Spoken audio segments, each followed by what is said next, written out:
ഓം നമോ ഭഗവതേ വാസുദേവായ. എല്ലാവർക്കും നമസ്കാരം. കഴിഞ്ഞ വീഡിയോയിൽ വിഷ്ണു സഹസ്രനാമത്തിൻ്റെ പൂർവഭാഗം 18ാമത്തെ ശ്ലോകങ്ങൾ വരെയുള്ളതിൻ്റെ വ്യാഖ്യാനമാണ് നൽകിയിരുന്നത്. ഇന്ന് ബാക്കിയുള്ളത് നോക്കാം. 19ാമത്തെ ശ്ലോകം. 18ാമത്തെ ശ്ലോകം എന്ന് പറഞ്ഞത് യഥസ്രവാണി ഭൂതാനി ഭവന്ത്യാദി യുഗാഗമേ യസ്മിഞ്ച പ്രളയം യാതി പുനരേവ യുഗക്ഷയ. അത് ഓരോ യുഗങ്ങൾ ഉണ്ടാകുന്ന അവസരത്തിൽ അഥവാ യുഗാരംഭത്തിൽ സൃഷ്ടി ഉണ്ടാവുകയും അത് യുഗക്ഷയെ ആ യുഗത്തിൻ്റെ അന്ത്യത്തിൽ പ്രളയം യാന്തി, പ്രളയത്തിലേക്ക്, പ്രളയം എന്ന് പറഞ്ഞിട്ടുണ്ടെങ്കിൽ ലയം, പ്രലയം എന്നാണ് സംസ്കൃതത്തിൽ. നമ്മൾ പ്രളയം എന്ന് പറഞ്ഞിട്ടുണ്ടെങ്കിൽ വെള്ളപ്പൊക്കത്തിനൊക്കെ നമ്മൾ പ്രളയം എന്ന് പറയുന്നുണ്ട്. പക്ഷേ പ്രലയം, ലയിപ്പിക്കുന്നത് ഏതോ അതെല്ലാം തന്നെ പ്രളയം എന്ന വാക്കുകൊണ്ട് ഉദ്ദേശിക്കപ്പെട്ടിട്ടുണ്ട്. അപ്പോൾ ഇവിടെ പ്രലയം എന്ന് പറഞ്ഞിട്ടുണ്ടെങ്കിൽ യുഗാഗമേ യം ഭഗവാൻ മഹാവിഷ്ണു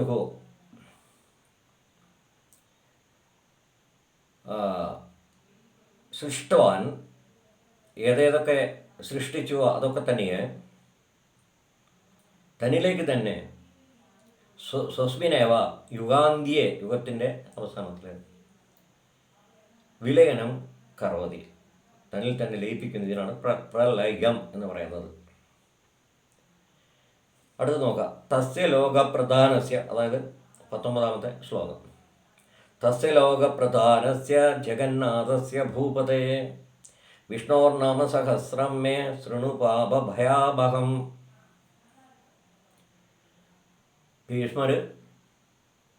ഭീഷ്മരോട് ധർമ്മപുത്രർ അഥവാ യുധിഷ്ഠിരൻ ചോദിക്കുന്ന ഉത്തരത്തിന്, അതായത് സർവധർമാണം ധർമ്മോ അതികതമോ മതക കിം എന്നുള്ളതാണ്. സർവധർമ്മങ്ങളിലെയും വെച്ച് ഏറ്റവും ഉത്തമമായ ധർമ്മം എന്ന് പറയുന്നത് എന്താണെന്ന് ചോദിച്ചതിനുള്ള മറുപടി ഭീഷ്മക പ്രത്യുത്തരതി. ഭീഷ്മ പിതാമഹൻ പ്രത്യുത്തരമായി പറഞ്ഞു കൊടുക്കുന്നതാണ്. അപ്പം ഇവിടെ പറയുന്നത് തസ്യ ലോക പ്രധാനസ്യ, ആ ലോകസ്യ പ്രധാനസ്യ, ലോകത്തിൻ്റെ പ്രധാന പുരുഷൻ, പ്രധാനസ്യ ജഗന്നാഥസ്യ, ജഗതനാഥസ്യ, ജഗത്തിൻ്റെ നാഥനായവനും, ആ ജഗത്തിൻ്റെ നാഥനായവൻ്റെ ജഗന്നാഥസ്യ, ജഗതനാഥസ്യ തസ്യ ലോകപ്രധാനസ്യ, ലോകപ്രധാനിയായിട്ടുള്ളവൻ്റെ, അതുപോലെ ജഗന്നാഥസ്യ, ജഗന്നാഥൻ, ജഗത്തിൻ്റെ, നാഥക, ജഗത്തിൻ്റെ നാഥനായവൻ്റെ ഭൂപതേ, അല്ലയോ ഭൂപതേ, സംബോധന ചെയ്യുന്നതാണ് ആരെ? യുധിഷ്ഠിരനെ. അല്ലയോ മഹാരാജൻ, ഭൂപതേ, ഭൂമിയുടെ പതി, ഭൂമേഹ പതിഹി, ഭൂമിയുടെ പതിയായിട്ടുള്ളവനെ മഹാരാജൻ. എന്താണ്? വിഷ്ണോർ നാമ സഹസ്രം, വിഷ്ണോഹോ സഹസ്രനാമാനി, വിഷ്ണോഹോ, വിഷ്ണുവിൻ്റെ സഹസ്രനാമം, നാമസഹസ്രം, 1000 നാമങ്ങളുടെ നാമങ്ങൾ. എന്ത്? മേ, മത്ത് അഥവാ മത്തഹ, എന്നിൽ നിന്നും, ശൃണു, ത്വം ശൃണു, നീ കേട്ടാലും, ത്വം ശൃണു, മേ എന്ന് പറഞ്ഞിട്ടുണ്ടെങ്കിൽ എന്നിൽ നിന്ന്, മത്തഹ മേ, മത് മത്തഹ മേ, ശൃണു, നേരിട്ട് പറയുന്ന അവസ്ഥയിൽ നീ എന്നുള്ള പ്രയോഗം തുല്യമാണ് ശൃണു എന്ന് പറയുന്നത്. നേരെ മറിച്ച് ഭവാൻ എന്ന് പറയുകയാണെങ്കിൽ ശൃണോതു, ഭവാൻ ശൃണോതു, അത് തേർഡ് പേഴ്സണലായിട്ട് വരുന്നു. ശൃണു, അത് ഏത് തരത്തിലാണ് ഈ ഭഗവൻ നാമാനി, ഭഗവാന്റെ ഈ നാമങ്ങൾ, സഹസ്രനാമാനി, 1000 നാമങ്ങൾ എന്താണ്? പാപ ഭയ അപഹം, പാപം അപഹരതി, അസ്മാകം പാപാനി അപഹരതി. പിന്നെയോ അസ്മാകം ഭയമഭി, ഭയം എന്ന് പറഞ്ഞാൽ ഈ സാംസാരിക ലോകത്തിലെ നമ്മളെല്ലാവരും തന്നെ ഈ സാംസാരിക ഇഹലോകത്തിൽ ബന്ധിക്കപ്പെട്ടവരാണ്. നേരത്തെ തന്നെ പറഞ്ഞിട്ടുണ്ട്. ഈ ബന്ധനത്തിൽ നിന്നും എന്ന് പറഞ്ഞാൽ ഈ ജീവിതം എന്ന് പറയുന്നത് എന്താണ്? ഒരു സൈക്ലിക്കലായിട്ടുള്ള ആവർത്തിക്കപ്പെടുന്ന തരത്തിലുള്ള ജനന മരണം, അതുപോലെ തന്നെ ആ ജനിക്കുമ്പോഴുള്ള വേദന, ഗർഭാശയത്തിൽ കിടക്കുന്ന ശിശുവിൻ്റെ വേദന, ഈ ജനനം കഴിഞ്ഞാൽ പിന്നീടുള്ള വേദന, അതായത് കഷ്ടങ്ങൾ, നഷ്ടങ്ങൾ, മനോവ്യഥകൾ, സകലമായ വിധത്തിലുള്ള കഷ്ടങ്ങൾ, എവിടം വരെ? മരണം വരെ. പിന്നെ എഗെയിൻ ഇത് തന്നെയാണ് സംഭവിക്കുന്നത്. അപ്പം ഈ സംസാര ബന്ധനാത് എന്ത്? ഈ സഹസ്രനാമം എന്ന് പറയുന്നത് ഏഷഃ സഹസ്രനാമ മുച്യതേ, ഭക്തം അഥവാ ഭക്താൻ മുച്യതേ. ഈ സഹസ്രനാമം അയാളെ മോചിപ്പിക്കുന്നു. മോചയതി, ഈ സംസാര ബന്ധനം പറഞ്ഞു. അതാണ് ശൃണു, നീ കേട്ടാലും. ഹേ മഹാരാജൻ, ഭവാൻ ശൃണോതു, എന്നിൽ നിന്നും. ഏത്? പാപഭയാവഹം, നമ്മൾ ചെയ്തിരിക്കുന്ന പാപങ്ങൾ, അസ്മാകം പാപാനി തഥൈവ, അതുപോലെ തന്നെ ഭയം, ഈ സാംസാരിക ജീവിതത്തിലുള്ള ഇഹലോകത്തിലുള്ള ഭയങ്ങൾ. ഭയം എന്ന് പറഞ്ഞാൽ ഇത് തന്നെയാണ്, ഈ സൈക്ലിക്കൽ നേച്ചർ ഓഫ് ജനന മരണങ്ങളും അതിൽ ആ കാലയളവിലുള്ള നിയന്ത്രിക്കാൻ പറ്റാത്തതും ഒടുങ്ങാത്ത കഷ്ടതകളും ആണ്. അതിൽ നിന്നും അതിനെക്കുറിച്ചുള്ള ഭയമാണ് ഈ സാംസാരിക ദുഃഖഭയം.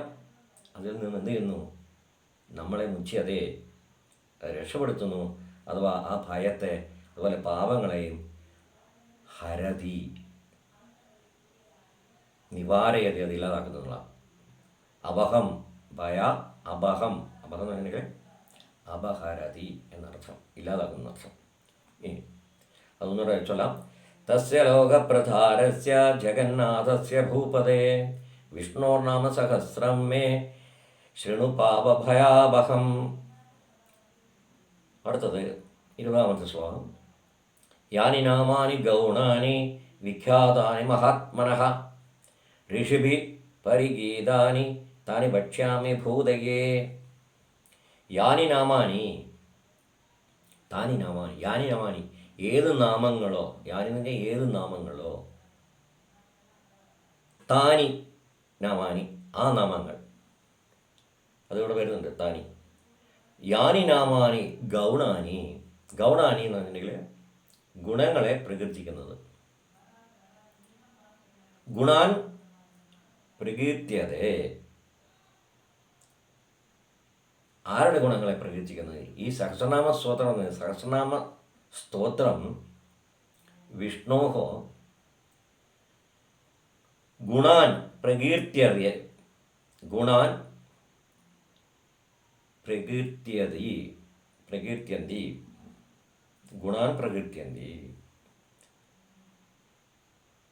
ഗുണഗണങ്ങളെ. വിഷ്ണു സഹസ്രനാമം, വിഷ്ണോഹ സഹസ്രനാമ സ്തോത്രം,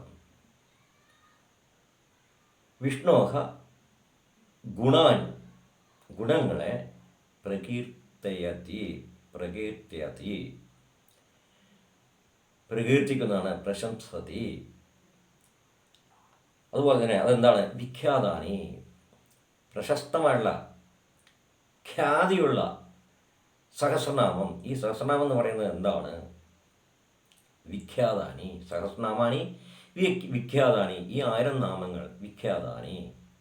മഹാത്മനഃ, മഹാത്മാവായിട്ടുള്ള, മഹാത്മാവിൻ്റെ ആരാണ് മഹാത്മാവ്? മഹാത്മനഃ വിഷ്ണോഹോ, മഹാത്മാവായിട്ടുള്ള മഹാത്മനഃ വിഷ്ണോഹോ, മഹാത്മാവായിട്ടുള്ള വിഷ്ണുവിൻ്റെ ഈ പ്രശസ്തമായിട്ടുള്ള യാനി നാമാനി, ഏത് നാമങ്ങളാണോ ഗൗണാനി, ഭഗവാന്റെ ഗുണഗണങ്ങളെ വാഴ്ത്തുന്നത്, അത് ഋഷിഭിഹി, ഋഷിമാരാൽ എന്ത് ചെയ്യപ്പെട്ടിരിക്കുന്നു, പരിഗീതാനി, ഋഷിമാരാൽ ഗാനം ചെയ്യപ്പെട്ടിട്ടുള്ളത്, പാടപ്പെട്ടിട്ടുള്ളത്, പുകഴ്ത്തി പാടപ്പെട്ടിട്ടുള്ളത് ഉള്ളതും ആയിട്ടുള്ള ആ നാമാനി, ഏത് നാമങ്ങളോ ആ നാമങ്ങൾ, അഥവാ മഹാത്മനഃ വിഷ്ണോഹ വിഖ്യാതാനി ഗൗണാനി സഹസ്രനാമാനി,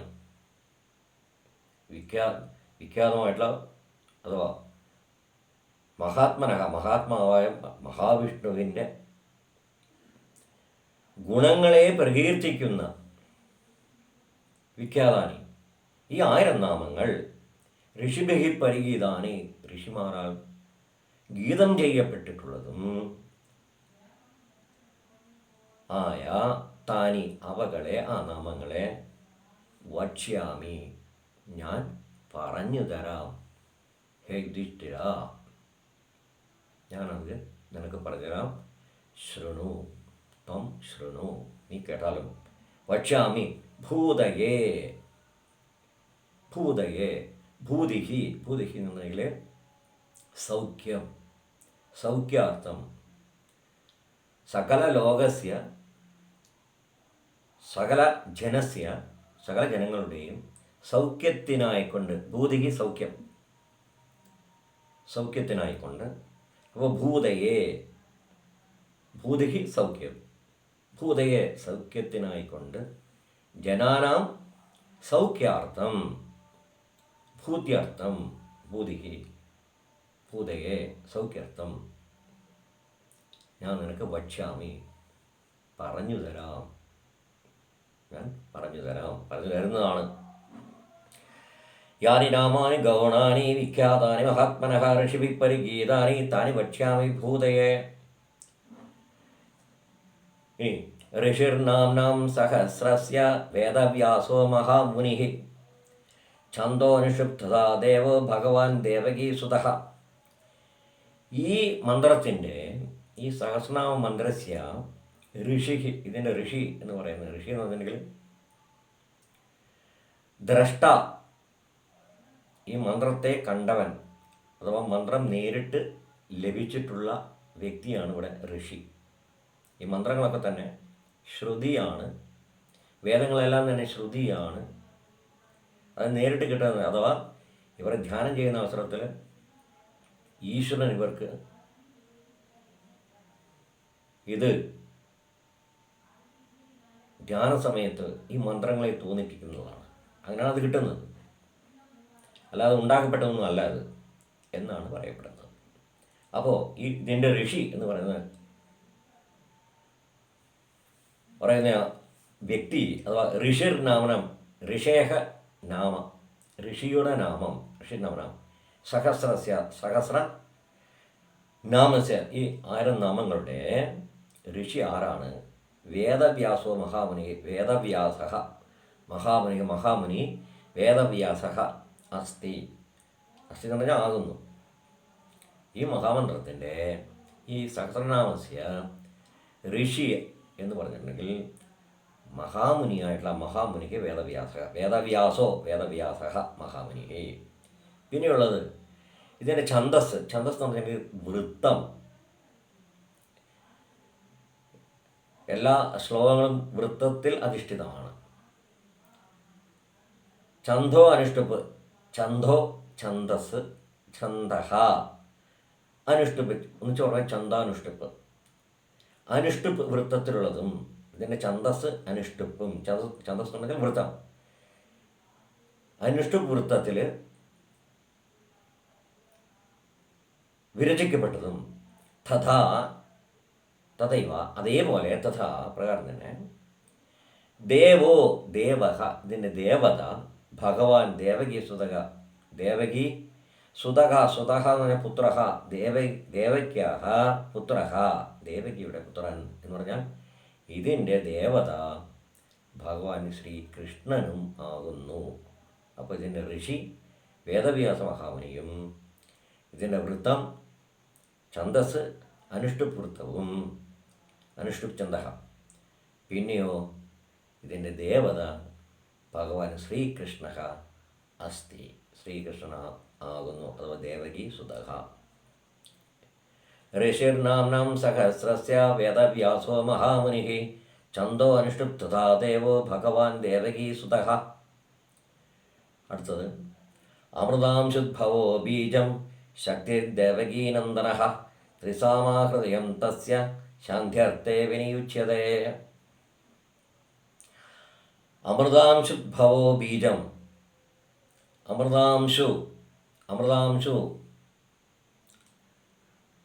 അമൃതത്തിൻ്റെ അംശമായിട്ടുള്ളത്, അമൃതത്തിൻ്റെ അംശമായിട്ടുള്ളത് ഏതാണ്? ചന്ദ്രഹ, ഇന്ദുഹു, ചന്ദ്രൻ. അമൃതാംശു ഉദ്ഭവോ ഉദ്ഭവഃ, അമൃതാംശൂദ്ഭവോ, അമൃതാംശു ഉദ്ഭവോ ഉദ്ഭവഃ, ഉദ്ഭവോ ഉദ്ഭവഃ. അപ്പോൾ അമൃതാംശൂദ്ഭവോ, അമൃതാംശുദ്ഭവോ, അമൃതാംശൂദ്ഭവോ, അമൃതാംശു പിന്നെയും ഉത്ഭവം എന്ന് പറഞ്ഞെങ്കിൽ ദീർഘിക്കും. അമൃതാംശോദ്ഭവോ, അമൃതാംശുവിൽ നിന്നും ഉദ്ഭവിച്ചത്, അമൃതാംശത്തിൽ നിന്നും ഉത്ഭവിച്ചത് എന്താണ്? വംശം.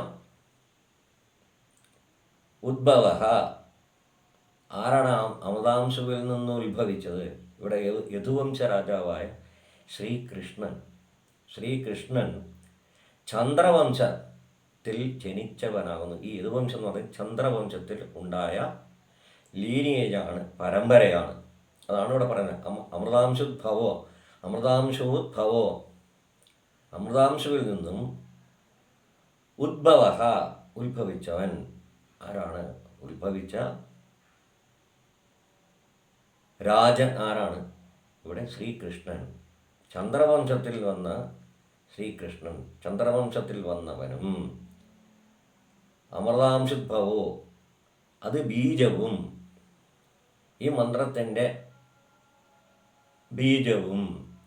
അതുപോലെ ശക്തി ദേവകീനന്ദനഃ, ഇതിൻ്റെ ശക്തി എന്ന് പറയും, ഈ മന്ത്രത്തിൻ്റെ ശക്തി എന്ന് പറയുന്നത് ദേവകീനന്ദനഃ, ദേവക്യാഹ പുത്രഃ, ദേവകീ സുതഃ, ദേവകീനന്ദനൻ, ദേവകിയുടെ പുത്രൻ. അത് ശ്രീകൃഷ്ണൻ. നമ്മളിത് മെഡിറ്റേറ്റ് ചെയ്യുന്ന അവസരത്തിൽ, ധ്യാനം ചെയ്യുന്ന അവസരത്തിൽ ഇത് അമൃതാംശ ചന്ദ്രവംശത്തിൽ ജനിച്ചവനായിട്ടുള്ള ശ്രീകൃഷ്ണനെ സ്മരിക്കുക. പിന്നെ അത് ഏത് ബീജം എന്ന് പറയുന്ന അവസരത്തിൽ, പിന്നെ അതിൻ്റെ ശക്തി എന്ന് പറയുന്ന അവസരത്തിൽ ദേവകി എന്ന ദേവകിയുടെ പുത്രനായ ശ്രീകൃഷ്ണനെ സ്മരിക്കുക. ആളൊന്നു തന്നെയാണ്, പക്ഷേ ഓരോ കണ്ടീഷൻസ് ഇങ്ങനെ വരുന്നു.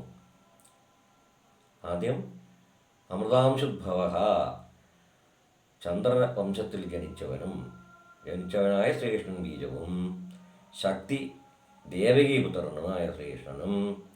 പിന്നെ ത്രിസാമ ഹൃദയം തസ്യ, അതിൻ്റെ ഹൃദയം എന്ന് പറയുന്നത് ത്രിസാമ എന്ന് പറയുന്നത് സാമഗാനങ്ങളാൽ വാഴ്ത്തപ്പെടുന്നത്.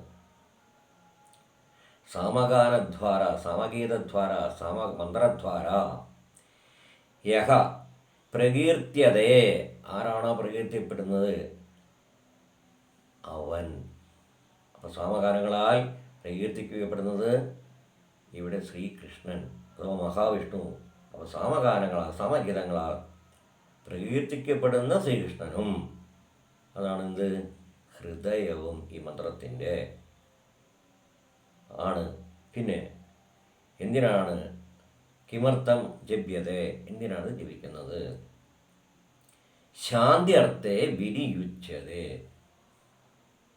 മനസമാധാനത്തിനായിട്ട്, ശാന്തി ലഭിക്കുന്നതിനായിട്ട്.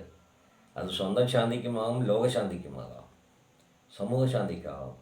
അപ്പോൾ ലോകത്തിൻ്റെയൊക്കെ മൊത്തം ശാന്തിക്കായിട്ട് എന്ത്? വിനിയുച്യതേ, ഉപയോഗിക്കപ്പെടുന്നു എന്നർത്ഥം. ഒന്നുകൂടി ചൊല്ലാം. അമൃതാംശുദ്ഭവോ ബീജം ശക്തിർദേവകീനന്ദനഃ ത്രിസാമാഹൃദയം തസ്യ ശാന്ത്യർത്ഥേ വിനിയുജ്യതേ. അടുത്തത് വിഷ്ണും ജിഷ്ണും മഹാവിഷ്ണും പ്രഭവിഷ്ണും മഹേശ്വരം അനേകരൂപദൈത്യാന്തം നമാമി പുരുഷോത്തമം. വിഷ്ണും ജിഷ്ണും, വിഷ്ണു എന്ന് പറഞ്ഞെങ്കിൽ സർവവ്യാപി, സർവവ്യാപിൻ, സർവലോകേ വ്യാപ്നോതി. മഹാവിഷ്ണു സർവവ്യാപിൻ അസ്തി, സർവലോകവ്യാപിൻ, സർവപ്രപഞ്ചവ്യാപിൻ, സർവപ്രപഞ്ചവ്യാപിൻ, പ്രപഞ്ചത്തിലും വ്യാപിച്ചിരിക്കുന്നവനായ വിഷ്ണു. വിഷ്ണു എന്ന് പറഞ്ഞാൽ സർവവ്യാപിയായിട്ടുള്ള വിഷ്ണും ജിഷ്ണും, ജിതൻ, എല്ലാത്തിനെയും ജയിച്ചവനും മഹാവിഷ്ണുവും പ്രഭവിഷ്ണു. പ്രഭവിഷ്ണു എന്ന് പറഞ്ഞെങ്കിൽ സകല ചരാചരാണി വിഷ്ണോഹോ, വിഷ്ണുവിൽ നിന്നും പ്രഭവതി, ഉദ്ഭവതി. അപ്പോൾ പ്രഭവിഷ്ണു ആരിൽ നിന്നോ ആണോ, യസ്മാത് സകല ചരാചരാണി ഉദ്ഭവതി പ്രഭവതി, ആ വിഷ്ണുവിൽ നിന്നും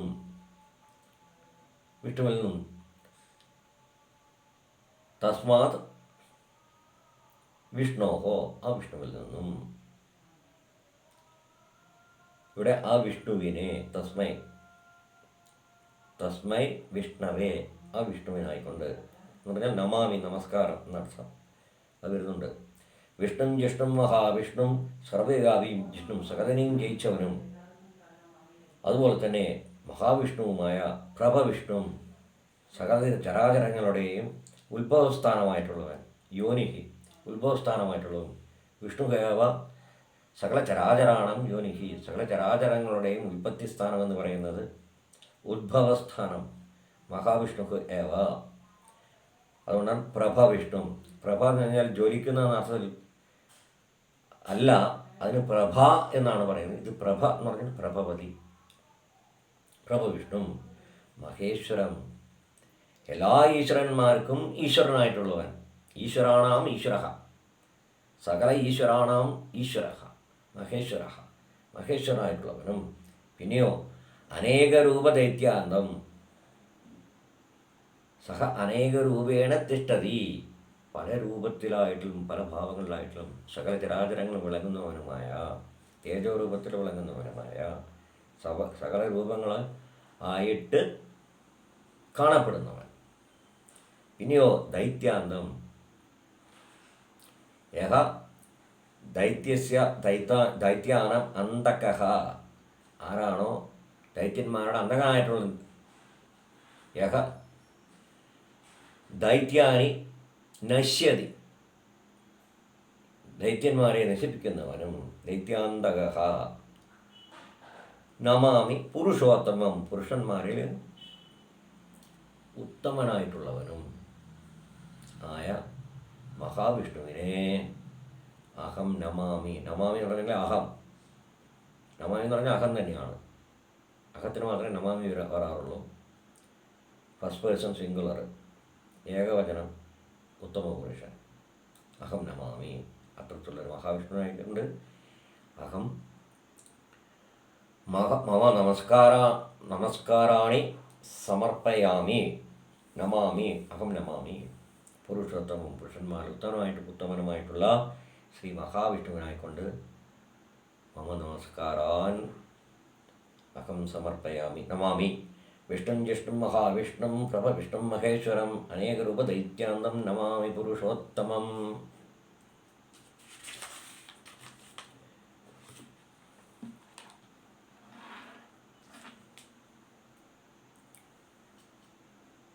എല്ലാവർക്കും നമസ്കാരം. ഓം നമോ ഭഗവതേ വാസുദേവായ. അടുത്ത വീഡിയോയിൽ ന്യാസം ഇതിൻ്റെ അതുമായിട്ട് നമുക്ക്